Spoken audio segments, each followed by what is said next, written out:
Hey there, tech enthusiasts. Welcome back to our channel, where we break down the latest features to make your life easier. Today, we're tackling how to use GPS on Android in 2025. With advancements in AI and privacy tech, GPS has become smarter and more reliable than ever. Whether you're navigating a new city or tracking your fitness, mastering this is a game changer. Let's dive right in. First things first, enabling GPS on your Android device is straightforward. Unlock your phone and head to the Settings app. Scroll down to Location or Privacy, depending on your device model, and toggle it on. You'll be prompted to grant permissions, so go ahead and allow access to make the most of it.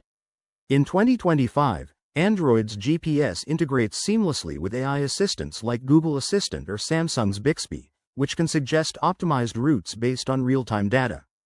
Once GPS is activated, open a navigation app like Google Maps or Waze. You'll see your current location marked with pinpoint accuracy. Pro tip: use the Live View feature for augmented reality directions. Just point your camera at the street, and it'll overlay arrows on your screen. For everyday use, apps like fitness trackers can now pull GPS data for precise step counting and route mapping. But what about privacy? Android 2025 emphasizes user control. In Settings, you can customize app-specific permissions, like allowing location access only while the app is in use. This way, you're protected from unnecessary tracking. If you run into issues, such as inaccurate signals, try restarting your device or ensuring you're connected to a stable Wi-Fi or mobile data network. There you have it. Using GPS on Android in 2025 is simple, efficient, and secure.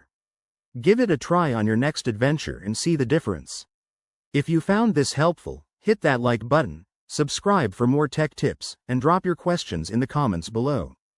Thanks for watching, and stay tuned for our next video.